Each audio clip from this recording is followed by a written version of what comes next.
Welcome to the opening night of the SCAD Savannah Film Festival. What did you all think of the movie? That is what we like to hear. So the first thing that I wanted to talk to you about is my fear of heights, because I saw this film last week and I think my palms just stopped sweating. Do you suffer from no such afflictions, or do you get stressed out watching the movie? No, not. I've seen it that many times that Right, yeah. not anymore. But I'm not scared of heights. I love ballooning. I've been a real. I want to get my license. Oh, wow. But helicopters freak me out. They give me the heebie-jeebies. That's fair. I'm sure you're not alone in that. But balloons are so. I mean, basically, what it is I think if you have a helicopter pilot and they have a heart attack, you're basically in trouble. Whereas if you have a balloon pilot has a heart attack, then I think I'd give it a really good go of getting it down. You think you could do it? Yeah, I mean, it's like, you throw sand out, you go up, you let gas out, you come down. It can't be that hard, can it? I don't know about that, but I hope you're right. I hope you never have to find out. How about that? Where did that love of ballooning come from? Did it predate the making of this film? No. I mean, my love of the weather did.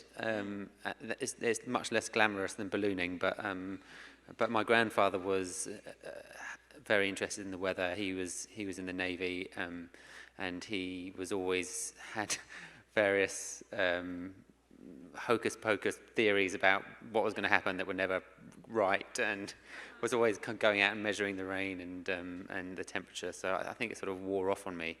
And I genuinely do have about 15 weather apps that I like to consult many times during the day. It's funny, I don't immediately think of meteorology as being like a brave, heroic, daring line of work necessarily, but after seeing this film and learning more about the history, I sort of have revised my opinion. So how did you get drawn into the history of this? What's the origin story of this project? Well, there's a number of things. One was as I mentioned at the beginning, this book Falling Upwards, which recounted some of the first flights and some of the remarkable things that they did. But I was fascinated at being interested in the weather. That just 150 years ago, 170 years ago, that we really had no idea about the chaos of the skies. And in fact, in 1855 in the UK, a member of Parliament stood up and posited that, given investment and time, they may in the future be able to predict the weather 24 hours in advance. And not only was he laughed down, he was actually ejected from the Commons for basically suggesting that you could fortune tell. It was magic, seen as magic essentially. And you think how far we've come, and actually how much of what we do is based on the weather. From floods and droughts and famines and climate change, and I guess it feels, one of the things they actually on this flight they discovered was that they reached the edge of our breathable atmosphere and therefore discovered the limits of all life really is all contained within this thin band of air just 7 miles high, and therefore it is precious, and I think that's really fiercely relevant today. So in terms of bringing that book to the screen, can you talk a little bit about what that process entailed and sort of how we got here? Sure. So my cinematographer, a man called George Steele, who I met when I was doing Peaky Blinders, we worked together on that, and then on War and Peace and Wild Rose, and so I worked with him for a long time. When we were shooting War and Peace, he said he heard a snippet of this on the radio, and he suggested that wouldn't it be amazing to make this a film all set in the sky. So I bought the book and I read this one flight where they went to 36,000 feet, but it was a remarkable thing that they achieved. No one's been that high either before or since without the use of supplemental oxygen. But the real flight was just these two guys in the balloon. They didn't talk to each other because James Glacier was so busy taking measurements, and whilst that's admirable, obviously it's not very, well, it wouldn't make for a great film, I don't think. So I started reading about some of the other flights, and there was this amazing woman called Sophie Blanchard, and she was a firecracker of a balloon pilot. She's the first professional balloon pilot, and she did acrobatics, and she let off fireworks. She actually fell to her death by setting off a firework that went into her balloon in Paris, and she felt, and that's how she. But she was Napoleon's head of aeronauting, believe it or not, and every time that he would have a military procession, she would fly up as a sort of propaganda technique. And she was so different from James Glacier, and I thought, well, if we're taking bits from other flights anyway, wouldn't it be amazing to put, dramatically to put those two very different people in the basket together in a confined space and see what happens? Can you talk a little bit about how you drew together Eddy and Felicity for the project? I mean, they're both terrific in the film, and this was a reunion of sorts for them after appearing together in another movie, right? Yeah, I thought that was going to be a problem to begin with, because the way it actually happened was we put together lists for both characters, and the top of the James Glacier list was Eddy, and the top of the Amelia Wren list was Felicity, and then we thought, oh well, they just recently worked together. Is that going to not be seen as particularly desirable to them to do again? But then we thought, well, that shouldn't stop us from offering the parts to the best actors for the roles, and maybe they would like to work with each other again. They've clearly got great chemistry, and there's a long Hollywood tradition of acting duos working together repeated times. So we sent the script to them both at exactly the same time, and with the expectation that they're probably going to call each other, and they did, and fortunately they loved working with each other, and they were looking for something again, and it went in our favor. It's terrific. And the rest is history. Yeah. I know we have a lot of SCAD students as well as industry professionals in the room. Can you talk a little bit about putting a movie like this together, sort of logistically? How did you get financing? What were the sort of key stages in bringing it to fruition? Well, I sort of wrote the story, and I took it to my friend and longtime collaborator Jack Thorne, who wrote the screenplay, and he said he'd be up for doing it, and so we did that speculatively, so we did that on our own without any finance. And then meant we had this script to take out to people at different times, and we joined up with Todd Lieberman and David Hoban, the producers. They'd just finished making Beauty and the Beast, so they came on board, and then we took it out to a number of people all at the same time and encouraged them to bid, and there was a bit of a bidding war, and Amazon won that, and actually really have been an incredible support throughout, and really backed us, and because it's quite rare to see a film of this budget that's original and not based on an existing piece of IP. That's not a superhero movie. That's so they've really kind of backed us all the way through. That's terrific. Can we talk a little bit about the effects, which are so extraordinary? So a lot of green screen, I'm assuming, right? Yes, there was a lot of blue screen, but there was a lot that was real as well. Like as I mentioned at the beginning, we did fly with the actors. We did do a lot of stuff in helicopters, and as much as possible we did for real. So sometimes that meant that the foreground with the actors, in the basket was in a obviously we couldn't put them through a storm. So there were, but always where for the vast majority of the time the backgrounds were real clouds that we went around the world looking for the best clouds. We went to New Orleans, we went to South Africa, we went to all around the UK, and so there are a lot of visual effects, but they're usually using real elements. How much time did you spend in post-production kind of putting all of that together? It must have been very involved, given how spectacularly it turned out. Yeah, about 8 months, I think. And the film is the quickest one that from start to finish, it was only from inception to complete film was only 3.5 years, which is certainly the quickest thing that I've ever worked on, and about 8 months in post-production. The character of... It's about 10 months, sorry. Yeah, that's a long time, yeah.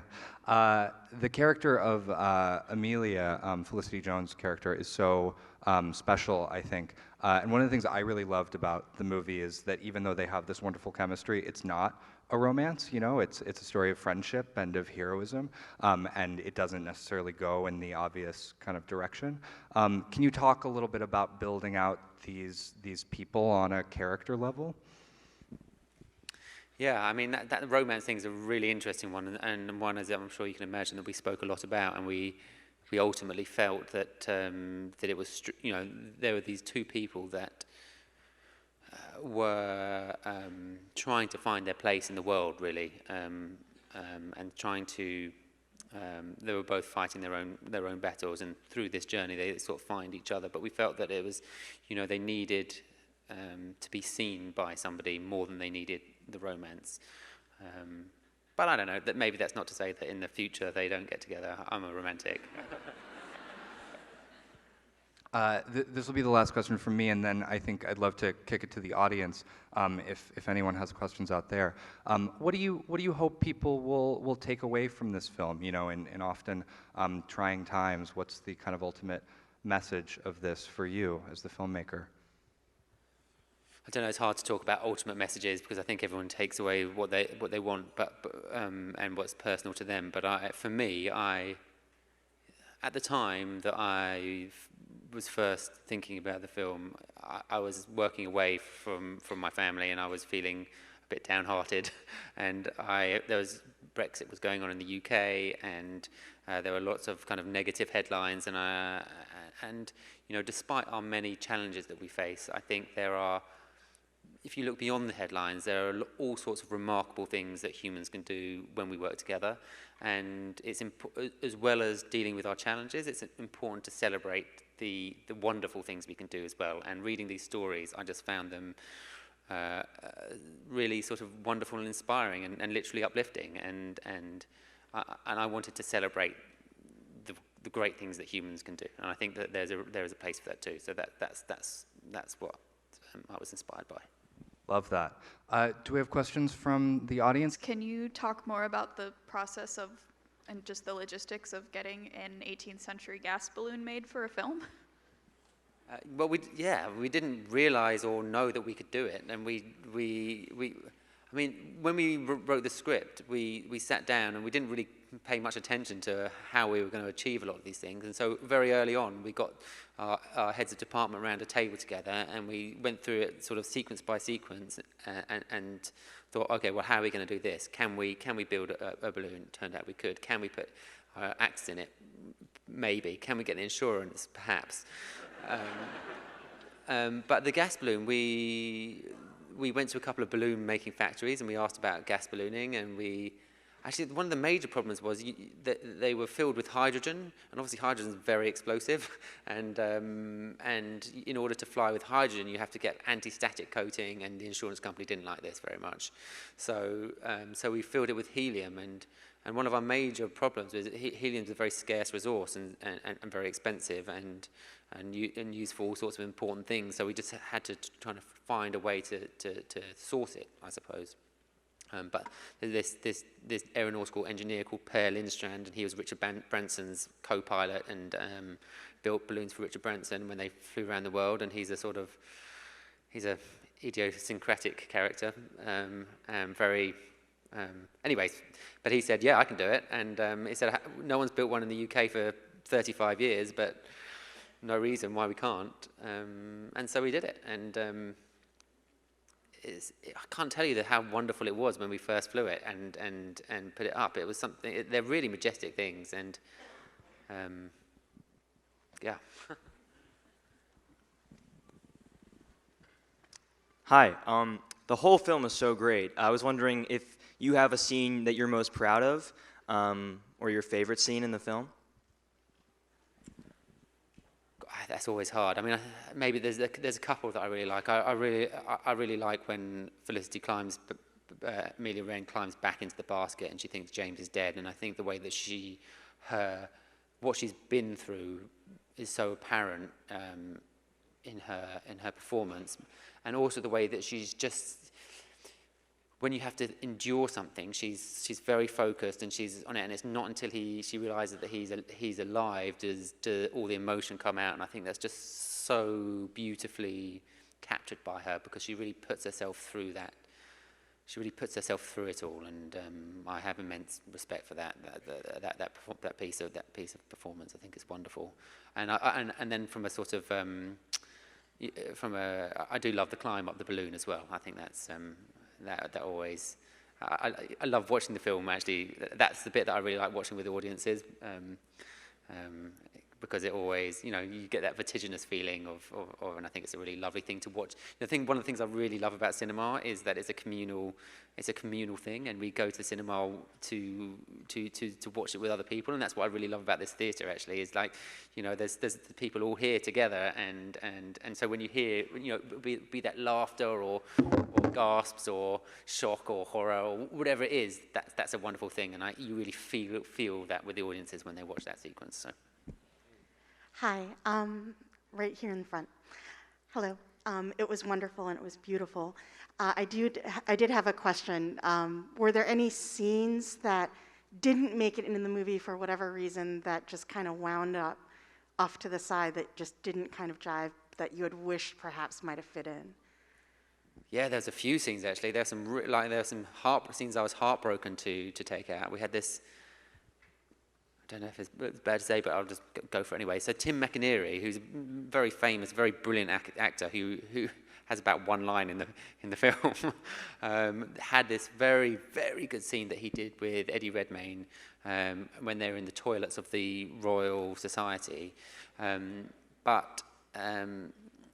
Basically James's storyline shifted because he was an outsider because he didn't have a great deal of money, and because of his ideas, and that just seemed a bit too confusing.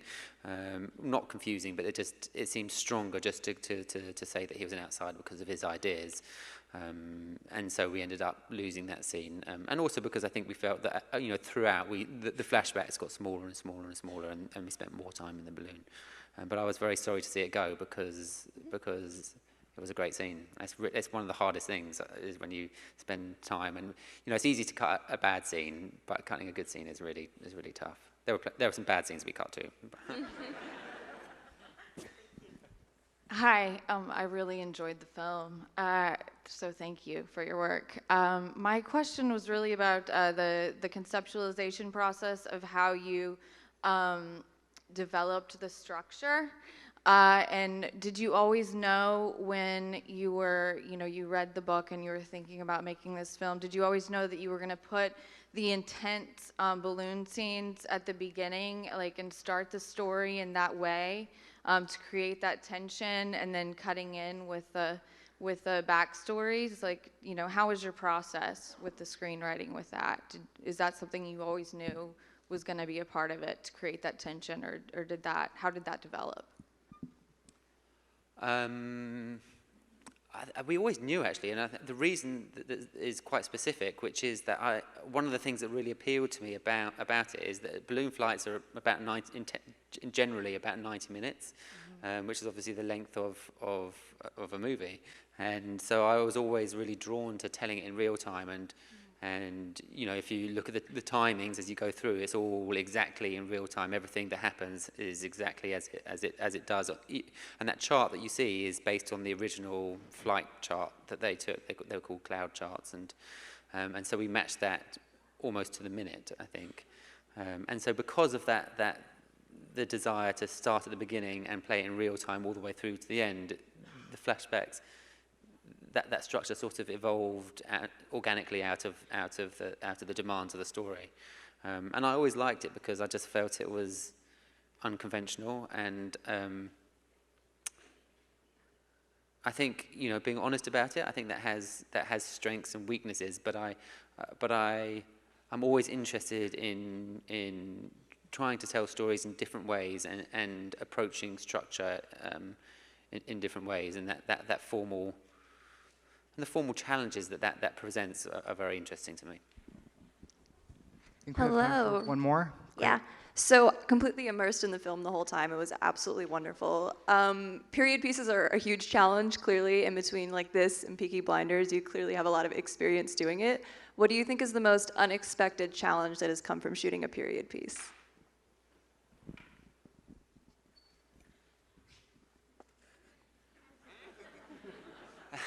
I think the hardest thing is always trying to balance staying true to the period whilst telling a story for a contemporary audience. And there are constant decisions that we make at any given moment about what's okay and what's not. Of course, no one, if you were doing it, I made War and Peace, and if we were telling that truthfully, then nobody, everyone would have really dodgy, caked-on makeup, and it would not have an aesthetic that was anywhere near what we're used to now, and actually in certain times, I think that could be a really useful thing, but if you're wanting someone to engage in the characters or the emotional arc of a character, then perhaps that can get in the way, and particularly in terms of dialogue. So something that we sort of constantly were trying to get the balance right was the Victorian dialogue, which sometimes can, if you read the diaries of James Glacier, for example, it can be almost impenetrable.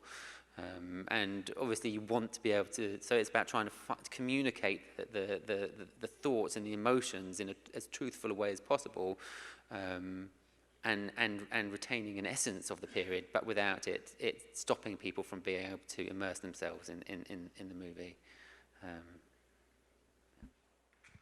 Thank you so much, Tom, for being here with us. Thank you. And thank you to the SCAD Savannah Film Festival. Have a great night. Thank you very much. Thank you.